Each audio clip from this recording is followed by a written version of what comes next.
When I was younger, I felt drawn towards people who flew planes. They'd have this way of talking about flying that I found magical. They'd talk about the thrills of holding the stick and pushing the engines until the wings lift you up. They'd tell me about seeing the world from above, that when they'd fly at dusk, they'd get to experience the sunset all over again. A sunset that felt like it was there just for them. They'd talk about the serenity and peace as they flew above the worries of the world below them and were just held up there in the heavens. Basically, I heard about, and even at rare times got to witness myself, the unique feeling that comes from flying and that nothing can replicate it. And yet, since then, I've been fascinated by all the smart people who've been trying. You may not know it, but Microsoft's longest, still running series? Well, it's not Excel or Word. Heck, it's not even Windows. It's Flight Simulator.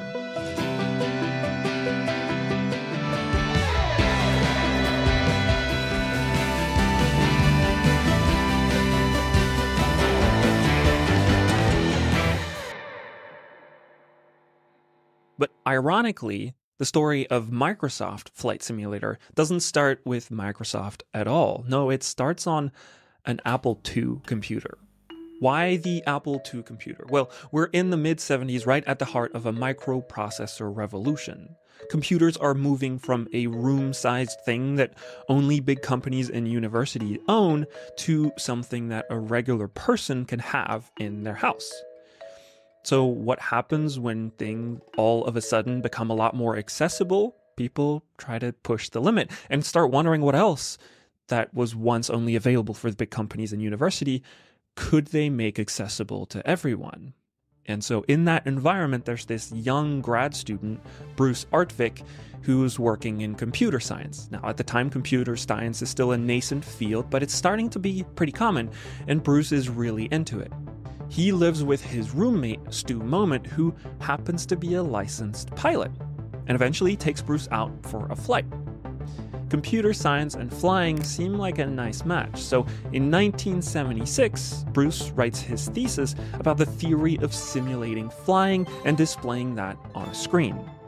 Even by the 70s, flight simulators aren't really something new. In fact, they're about as old as flying itself. The first one looked like this. It's a barrel cut in half. You sit in the middle and you have your buddies on each side. When you push the stick to the right, they tilt you to the right to give you a sense of what would happen once you're up there, so you don't get too surprised and, well, kill yourself.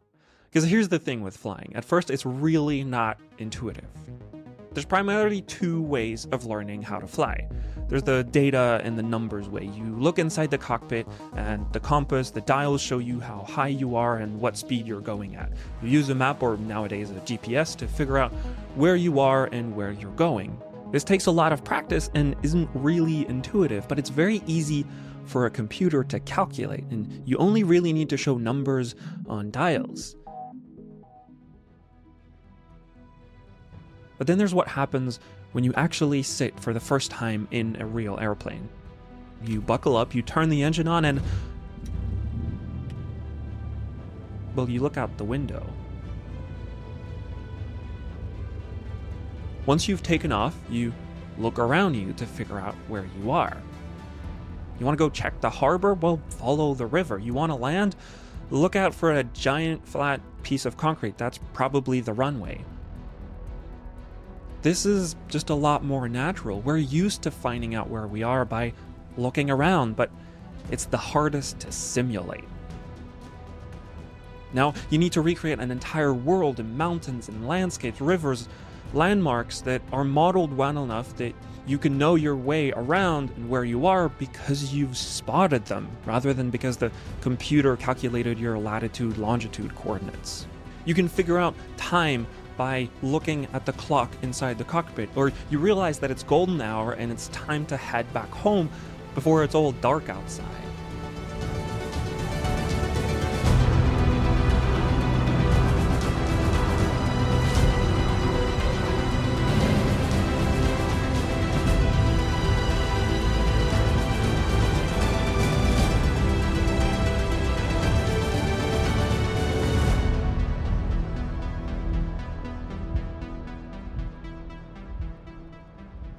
by the time Bruce Artvik gets interested in this whole flight simulator thing, they're built already, but for huge computers that only the governments and the universities can afford.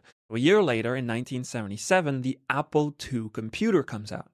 It's a huge deal. It's a big leap in personal computers, meaning individuals can now own a real serious computer at home. Bruce partners up with his roommate, Stu Moment, the pilot, and they start a company, Sublogic, where they are going to try to build a full-fledged flight simulator, but for people, for individuals, not for the universities or the military. Look, I'm glossing over the details here, but you have to understand this was a huge undertaking. There's no game engine like Unity at the time that would allow you to drag and drop a tree. They're starting from scratch, how to render simple lines and make them move compared to a camera. The Apple II computer they're working with, it had 16 kilobytes of RAM. For context, the tab you have open here to watch this video alone uses like 10,000 times that. Finally, well, all that hard work pays off. By January 1980, you could send a check to Sublogic. You'd wait a little bit, and a few weeks later, you'd receive in the mail a shiny new copy of Flight Simulator 1 for the Apple II computer. You'd put the floppy disk in and have a full-fledged flight simulator on your personal computer at home. It ran at 3 to 6 frames per second, but it was working. It also comes out on a bunch of other computers. This is, again, a time of big explosion in personal computing. Many companies are building their own computers. So Flight Simulator 1 also comes out on the TRS-80 a year later. But the big dog of the time, that's the IBM PC. By contrast, it has 64 kilobytes of RAM, 4 times as much as the Apple II computer. And I'm focusing on RAM here. In short, it's how many things you can show on screen, rather than how fast the computer really is. With more RAM, your game might not be able to run that much faster, but it will be more detailed with more mountains and trees and landmarks. The more RAM you have, the more stuff you can ask your computer to keep track of at the same time. Of course, you also then need the horsepower to render all that new stuff, but RAM really is the limiting factor at the time. Now, IBM isn't making their own operating system. They have a partnership with another company to handle that, Microsoft. The two are looking at this and thinking, hey, seems like Apple is selling a whole bunch of computers thanks to this flight simulator thing. We probably should get one too. But they want an exclusive game, not something that gets ported to all the other computers around at the time. Something that would sell IBM PCs and Microsoft software. See, computers are becoming something that regular people can buy, but you need a good reason to do so. This hasn't actually changed much. You don't just go out and buy a more powerful PC. You do so because you want to, edit videos, or because that fancy new game came out and your potato PC can't handle it. And IBM and Microsoft, they already know that at the time, and they see how Flight Simulator is selling Apple II computers, and they want a piece of it, and they're willing to pay. So Artvik meets with a young Bill Gates of the time and decides to sign a deal with Microsoft.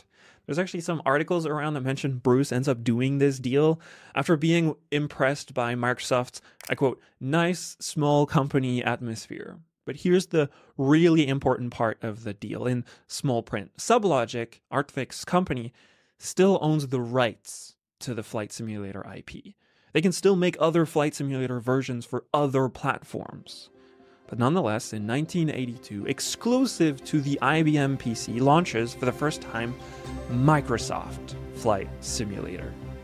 And it's a big improvement. 4-color display, more details than ever before. You could fly in a Cessna 172, probably the most common small airfield airplane ever. 20 airports, and you can fly in 4 different areas. It might not look like it today, but it's a huge hit, and it sells IBM PCs. Over the next few years, there's multiple iterations of Flight Simulator that come out. Each one is bigger and grander than the previous one. New real-time weather, improved graphics, more airports and locations, you name it. We've had our 0 to 1 moment, and the next years are all about iterating and improving. A few years later, in 1988, Bruce Artvik decides to leave Sublogic and takes with him the rights of the Flight Simulator IP with him to start another company called BAO. No joke, it actually stands for Bruce Artvik Organization. and he continues to make Flight Simulator releases for Microsoft, amongst other developments. And then a few years after that, he ends up selling BAO to Microsoft in 1995. I'm going pretty quick over the actual timeline of ownership, but here, at this point, we're on Flight Simulator 5.1. And so from this point onwards, Microsoft owns the Flight Simulator brand and the studios building it, BAO, which then becomes what will be Ace Game Studio. But let's stay on Flight Simulator 5 for a moment, just because it's actually a pretty big jump forward. First of all, it's the last Flight Simulator game to appear on non-Microsoft platforms. They now own the whole thing, so no more Flight Sim for you unless you get a Microsoft PC. But on the technical side, it's also really impressive. It's the first in the series to use textures. Textures take objects from looking like this to looking like this. They're images that you can project onto 3D shapes to make them look like brick walls, water, or window on a building, instead of just a box. They don't make your game look nice. They make it look real. Real things don't always look nice, and nice things don't always look real.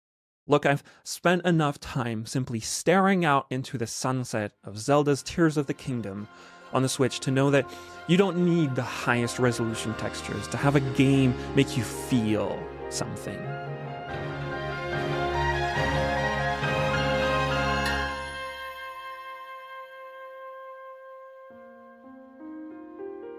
No, that's art direction. In games, like in any other medium, it's not just about the objects you show, but it's about how you show them, and maybe even more importantly, why you show them. It's why you use different colors like warm and cold to give different emotions, use light to guide your audience's attention, why composition matters so much in cinema and photography. There's a lot more than just textures that gives life to a game.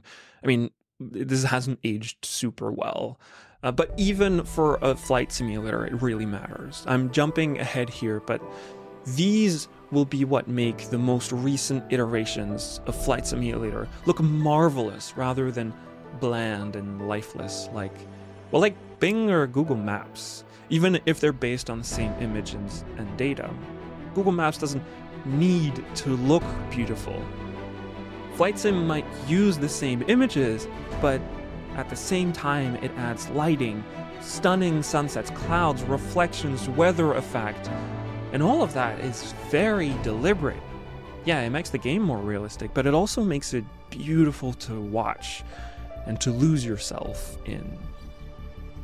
Now, a flight simulator doesn't just need to look real for the eye candy. It makes the simulator that much more usable. If you want people to feel like they're actually flying around their hometown or doing a London-New York flight, you need them to see where they are by looking out the window, and the first way to do that is to use textures.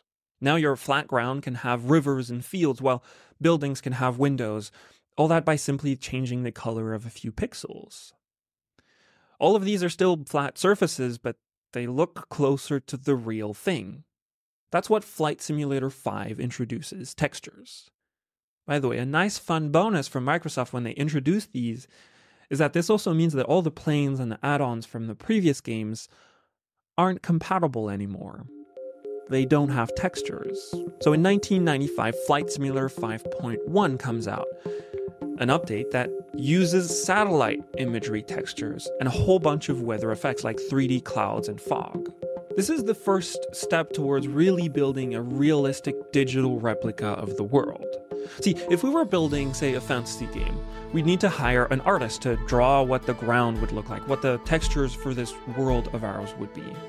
There's no right answer, but Flight Simulator is trying to give you the world, our world.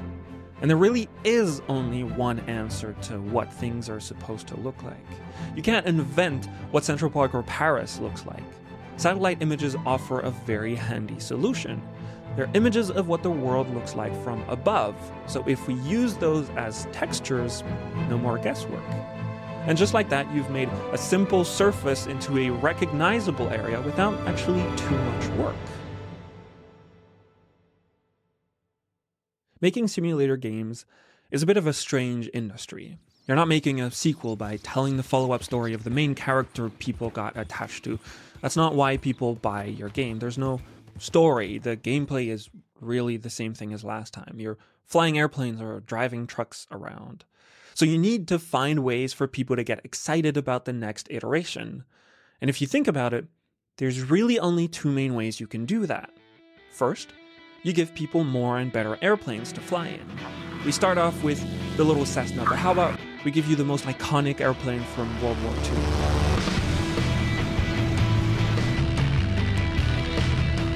Or how about a jet fighter? Hey, ever wanted to fly in the Concorde?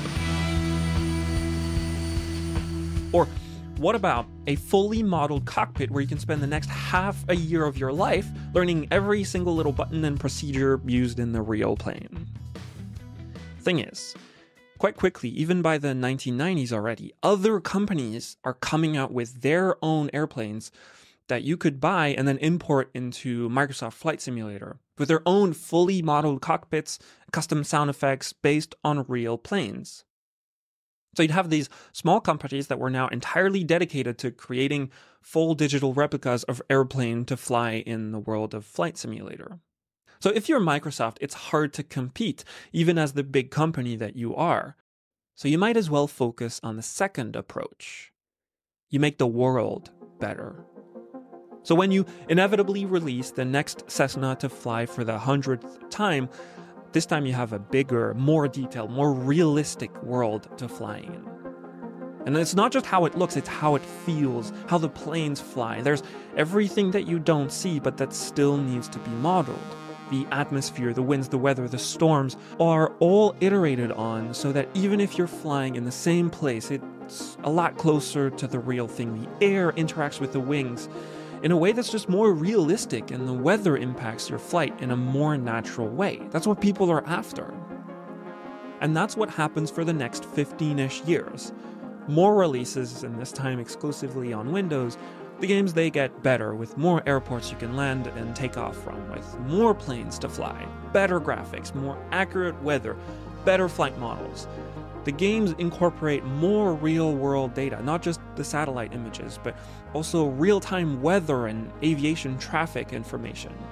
Look, I'm not going to go through every single Flight Simulator game. Rather, I'm going to fast forward until 2006, when Flight Simulator X comes out.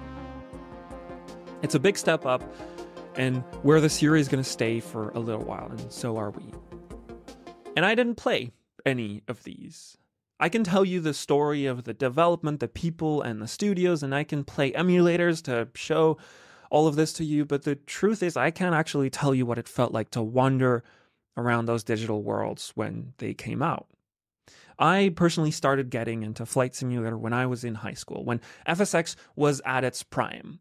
But I was far more interested in the World War II dogfighting planes than the commercial flights that Microsoft Flight Simulator had to offer. I really got into all of this when IL-2 Stormovik Battle of Stalingrad came out in 2014 from a Russian studio 1C game. I do recall those moments flying as low as I could to take a look at the ground and to see how the building, the tanks, and the trees were modeled. It was like a game within the game, trying to figure out all the little tricks the developers used to render these huge, enormous maps that we were only really supposed to see from quite afar. And I can only imagine that I wasn't the only one finding a lot of delight in trying to get a peek behind the curtain. Yes, to fly planes, that's what we are here for, but also to just fly around and explore. So while I didn't follow the developments of the Microsoft Flight Simulator front that closely at the time, I knew what it was like to get excited for the next iteration, to see what the studio would come up with next. But all that comes to a stop for the Flight Simulator franchise in 2009. Microsoft lays off the whole team of Ace Game Studio. A probable follow-up to the 2008 crisis hitting the US particularly bad at the time. FSX is the last flight simulator developed by Ace Game Studio, the direct follow-up of Sublogic and BAO started by Bruce Artvik. Now you have to understand, even if the studio shuts down, People are still building add-ons, companies are still selling better airplanes and airports for years. In fact, FSX even comes out on Steam and keeps getting more and more players, even years after the initial release. But for Microsoft, that frenetic chase of an ever better, bigger flight simulator seemingly comes to a stop. At the same time, there's a completely unrelated game studio working on children's game. It started in 2002 in Bordeaux, France. This small studio buys the rights to a Super Farm on PlayStation 2. It's not really worth noticing apart from it being just the studio's first game. A couple guys decide to leave their previous studio and go with 10 others to start Asobo. They're going to start making their own games, and they start with Pixar adaptations. And it works out for them. They develop Ratatouille for Disney, selling over 2.5 million copies. Like, I don't know if the game's actually any good or just having your game centered around one of the most beloved Pixar franchises does the trick. Either way, it works really well for Asobo. But if this studio was just developing licensed games for Disney, I wouldn't be talking about them. No, I'm telling you about them because in 2009, the same year Microsoft lays off the internal studio that has been developing Flight Simulator up until then, Asobo releases something radically different.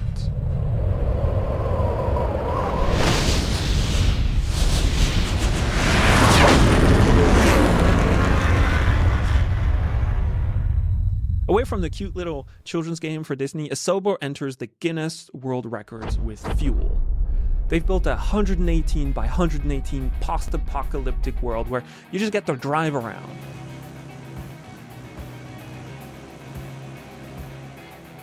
You know the whole gist in Mad Max about the world ending, but somehow people are just really still hanging on to cars? That's exactly what this game is.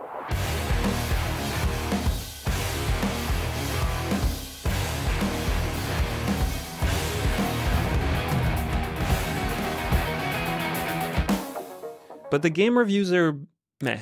It's just remembered as a sort of average racing game. Yet people still talk about it. I'm still talking about it because of the technical feat that it was. It comes out on the Xbox 360 and PlayStation 3. I don't know if you remember, but that means that you had to buy a disc. And those discs were DVDs. At the time, the maximum you could fit on those suckers was 8 GB. There were bigger games on these consoles, but Asobo is trying to make one big, seamless world without any loading screens. So they need to fit on one disc. And the PS3 has Blu-rays, but they also are trying to make it fit on Xbox 360 that only has DVDs. So their goal is to make the entire game fit just on 8 GB.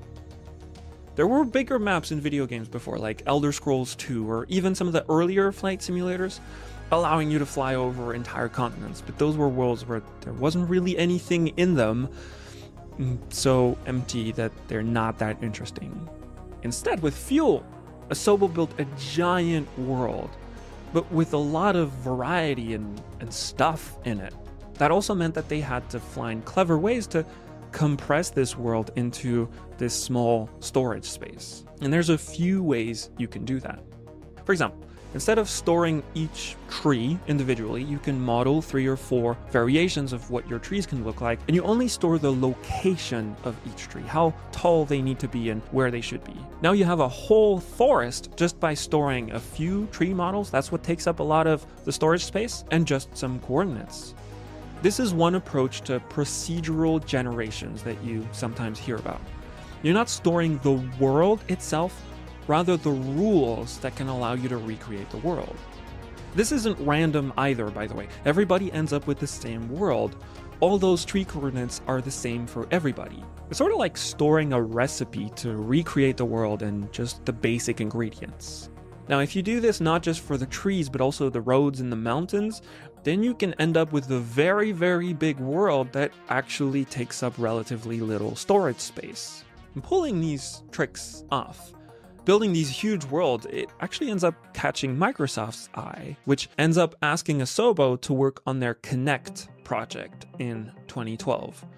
The whole idea of the Kinect was that you wouldn't need a controller. Instead, you'd have a camera looking at you that could map your body, and the whole console would figure out your movements and use those to directly control your characters. Nowadays, it's remembered for the commercial failure that it was. But what I want you to see here are all the steps that we're laying down. Asobo and Microsoft are working together on some pretty out there tech, merging games with real-world data. Even if the Kinect doesn't work out, both companies are getting reps under their belt. And this continues in 2016 when the two companies again work together on HoloLens, Microsoft's mixed reality headset. Asobo ends up being behind the tools to develop 3D mapping for the HoloLens and even build some games for the device. One of those takes you to places that were scanned and rendered in 3D in an attempt to make you feel like you're there, for example, on top of the Machu Picchu. The tech itself, again, isn't a really huge commercial success for the mass market, but it's another experiment in merging 3D graphics with the real world. And eventually, someone at Microsoft starts wondering what's next for the Flight Simulator series. See, there hasn't been any new one since 2006. They don't have the in-house studio anymore. They laid off everybody. The series that had defined itself on pushing the boundaries of graphics and world building all the time, making every title bigger and grander than the previous, that hasn't happened in a while. I mentioned it before, there's really only two ways to improve the Flight Simulator franchise. You improve the planes, or you improve the world. And if Microsoft really wants to revive the series, to blow people's socks off, releasing a new plane for FSX just isn't really gonna cut it. So Microsoft's real big impact here is on making a leap in the world of Flight Simulator. Okay, so what can you improve from FSX? Well, it's been a long time, so game engines have obviously gotten a lot better. I mean, kind of look at these shadows. They don't look that great. But they really need to go well beyond that. If they really want to wow people, to get players to leave FSX behind with its decade and a half of improvements, all its add-ons, and incredibly detailed airplanes, Microsoft is going to have to do a lot more than improving a few shadows. The Holy Grail, it's actually pretty obvious. You make the entire world available. Up until then, the previous iterations gave you more areas, more airports, more planes, more everything. They might have had satellite images, but they actually didn't let you go, fly, and land anywhere. Now, the nice thing about Earth is that while it's big, like very big, there's a finite number of airports, landscapes, and places. It's a stupidly big number. It would be a huge amount of effort, but it's finite, so in theory, one could model all of it, right? Well, a good place to start might be with the studio that's been helping you making these huge maps and detailed scans of real places. Okay, we've got our goal, replicate the entire world, and the studio that might help us do it. So what do we need to make this huge, new, detailed world people will get to fly around? First of all, we now have more data than ever. Microsoft so happens to have their own mapping project. It's called Bing Maps. Again, not a huge commercial success, but who cares? It has years of satellite images covering the entire globe. Great. So we have the satellite images for the entire world. We have our textures basically like in 95 with Windows Flight Simulator 5.1. We can just make a giant sphere the size of the Earth and slap those on top. That's not very exciting, though, moving around a flat world. It wouldn't really matter how detailed those images are or how up-to-date they might be. I still want to fly around the real world, not just a plain, flat-looking world. So, okay, how about we add some terrain? 4, 3, 2, 1. Booster ignition and liftoff of Space Shuttle Endeavour on a 21st century mission placing Earth back on the map. Thankfully, in 2000, NASA strapped a giant boom arm on the space shuttle in what is arguably one of the coolest mapping projects ever, and they created what's called SRTM, the Shuttle Radar Topography Mission, and for the first time, this gave us a unified map of the terrain of nearly the entire world. The whole thing is probably a story for another time, by the way. Today there's a bunch of different ways to get that terrain maps, but thankfully mountains and hills don't change that much, so we can just start with that 2000s data. So we warp our satellite images into the terrain and now this looks a lot nicer already. We've got mountains, hills, valleys.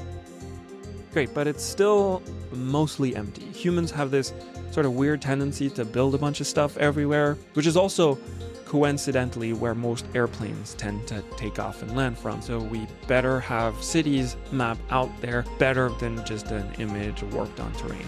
Buildings and all that would be nice. So we've got a few ways to model cities. We can take the handcrafted approach, where we hire a whole team of designers and 3D modelers who will hand build every town specifically based on photos and other data. It's quite obvious, though, that that's not going to scale very well, and it's going to cost you a pretty penny, even if you're a company like Microsoft. There's a second option, and that's actually what we had started doing with satellite images as textures. We go looking for more real-world data to use at scale. And it turns out that countries have many reasons to want to accurately map in 3D their cities. So there's quite a lot of data out there pretty much on shelves ready to be used. That would give us a 3D scan of most of the populated cities. You strap a LiDAR scanner to a plane. Actually, if you have a recent iPhone, you have a small one of these on there that can be used to map a small room. The problem is that you need to fly relatively low to do this, so you can't cover large areas easily, and so it costs a lot very quickly. Thankfully, you can use some of the same satellites from Bing Maps and stitch them together into a 3D model. The satellites that are taking these images are orbiting the Earth high above our heads. So when they take multiple pictures, it's from slightly different points of view. We can then use the parallax effect to determine the height of objects. Parallax is when objects closer to us appear to move a lot more than objects further away. There are some limits to this, though. This doesn't actually create a real 3D model. It's more like 2.5D. Because we don't quite see what's behind, or in our case, underneath the first objects that our camera see. So if you have big trees, you actually can't see what's under. Our satellites never saw that. That's why if you look in Google Maps or even in Flight Simulator, things look great from above, but if you go to the side, it tends to be pretty freaky. It's actually more guesswork. But however cool the tech is, there's still one big problem right there. It's only good for big populated cities. You still need many images to be able to do this well, which we only have for large cities at the moment. This is not a flight simulator thing. This is a how many satellite images of the world do we have for anybody. It moves us a lot closer to our goal of mapping the whole world in 3D, but we're not there yet. That's great if I want to fly over Paris, but it's not going to give me my childhood home that's outside a major city. This is where I need to introduce the last main character of our story. When you launch Microsoft Flight Simulator 2020, there's another studio that pops up on the loading screen.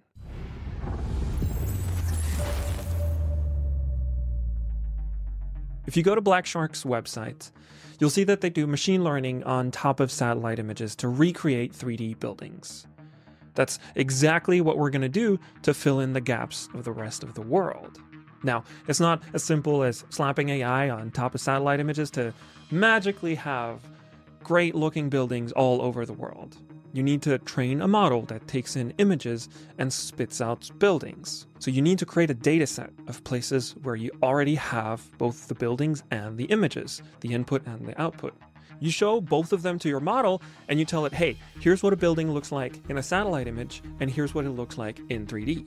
And you do that over and over and over again, and you might eventually have a model that has learned how to create a 3D building just from a single image. You can get the general shape of a building like that, but you can't quite get the height from just a satellite image, especially if you're looking straight down.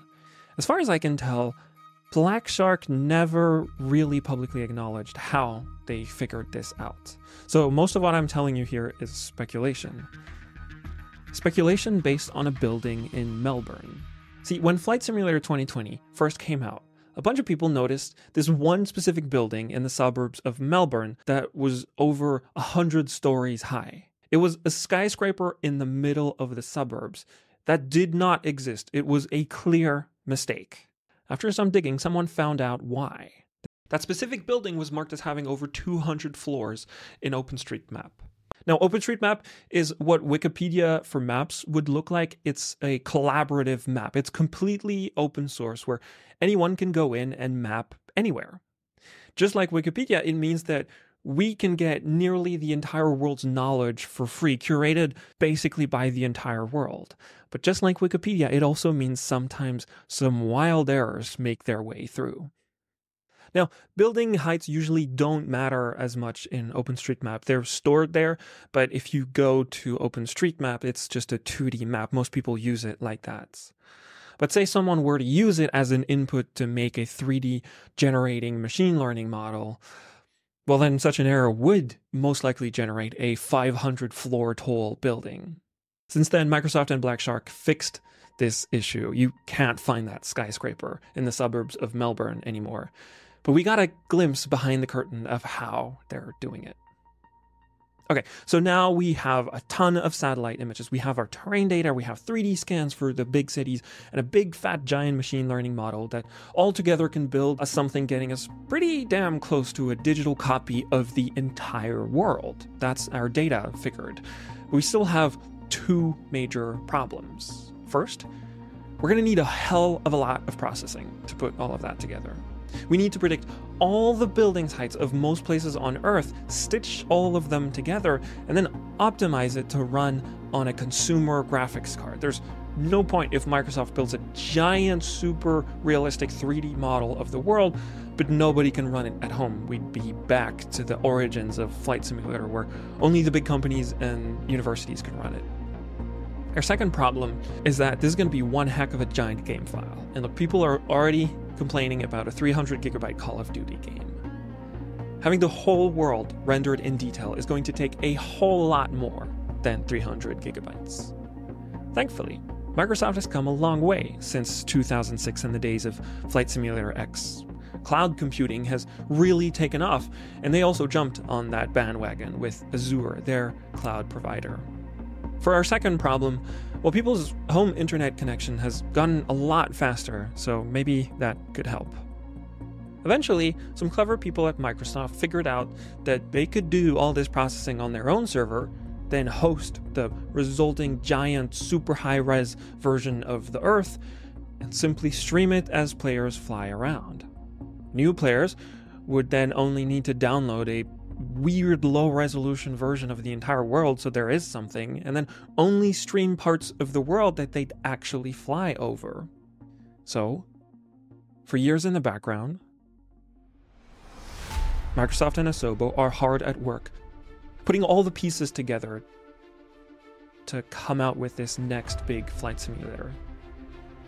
It's going to be the biggest the world's ever seen. It's going to use satellite images,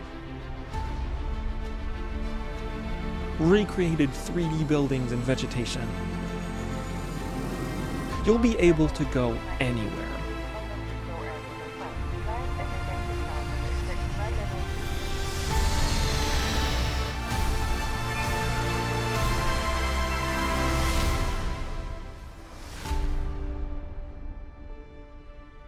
But remember, this ends up being Microsoft Flight Simulator 2020. It releases in 2020. You know, no more flights, no more summer plans, no more family gatherings for Christmas, just a whole lot of time stuck at home. Now, this was not planned, but at a time where the entire world locks down, stays indoors, Microsoft gives the world literally to people.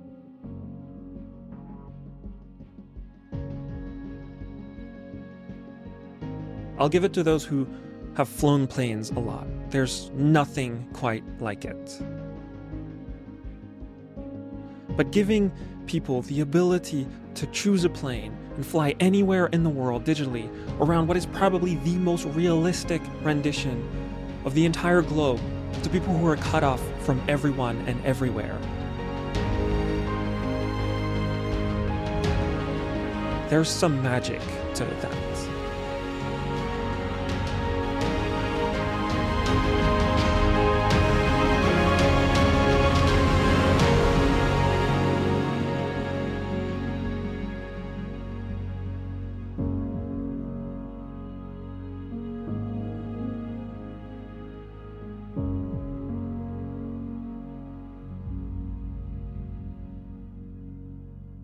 The game isn't perfect, of course. There's going to be some flaws if you look real close, but I mean, this is a flight simulator, first of all. It also does mean that you have to download a big game to start with, and then always be online, which is a pretty different experience from the previous games. But again, they've mapped the whole freaking world, and it runs on a desktop. In fact, when it comes out, it's so detailed that Bellingcat, the open source intelligence agency, looks into using it to geolocate pictures over Google Maps or Earth Pro of people they're investigating. Look, I think a lot about maps, and if a map is supposed to be a somewhat detailed representation of the world, then there's a case to be made that this might very well be the best map of the world that we have out there. But it's a bit of an opinionated one, though. For years, when you'd start off in Flight Simulator, you'd start at Meigs Field in Chicago. It sort of became a symbol of the Flight Simulator franchise. People kind of got attached to it. But if you go to that spot today, in real life I mean, that airfield doesn't exist anymore. It got bulldozered over in 2003, it's a whole story. So when FSX came out by 2006, it didn't have that airfield in it. It just didn't exist anymore, but people still loved it a lot. You could find mods to add it back in the game, but you can also add a lot of stuff with mods in Flight Simulator. Yet, for the 40th year anniversary version of FS 2020, Microsoft added it back in the base world. That airport does not exist anymore. You cannot go there and take off from it today. But while Flight Simulator is trying to make the most realistic world possible, it's still made for people who like to fly planes around. In a way, it's like every map out there, it's a representation of the world, but for a very specific purpose. I got into engineering, in part because of the people that I saw talk about airplanes as these sort of magical machines providing us with these real unique experiences. But you'd still need to have an airfield around and to be able to afford to take lessons and rent a plane. So even if there's nothing quite like flying, and I definitely agree, I'm still incredibly grateful to all the teams who've worked on these sims and these digital worlds. It's meant that after a day of work, I could log on, choose whatever plane I wanted, put some music on, and even if, for a brief moment, me too, trick my brain into forgetting about the worries of the world below me.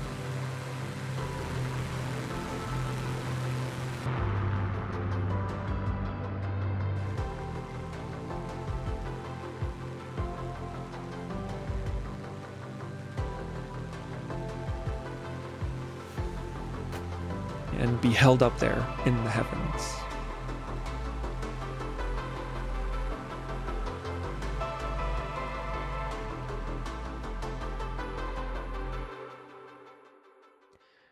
And at the same time, I can't help but think that this world exists in a weird balance. It's the most detailed virtual world that one can visit, but it's only still accessible because the servers are still on, because Microsoft is keeping it alive. Before FS 2020, you'd buy the game. You'd have the full package. There may have been updates, but when you bought it, you bought a self-contained, complete game. The whole world, just like the whole world of Fuel, it fit on an 8 gigabyte disk. This world, it's the biggest, it's the boldest, but it has an expiry date on its back. We don't actually know when, but eventually it won't make sense to maintain all the servers anymore, and we'll be left with either a strange digital world, one where only the low polygon version that you downloaded at first exists. That or the world will, like many others, just shut down for good. Either way, Microsoft probably didn't start out wanting to rebuild the world digitally with Flight Simulator. But they sure have gotten pretty damn good at it.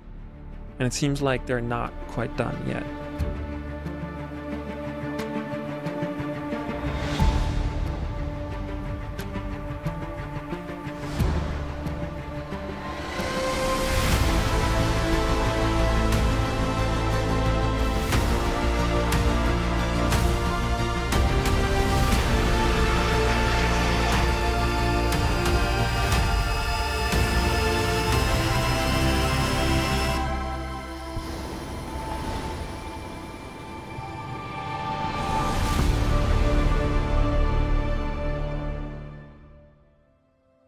All of this in this video is just a snapshot of where the tech is today. But there are companies out there building new satellite constellations, new sensors that will map out the world even more accurately. Graphics cards aren't slowing down. I'm curious to see what they come up with next. I'll see you in the skies in the next one.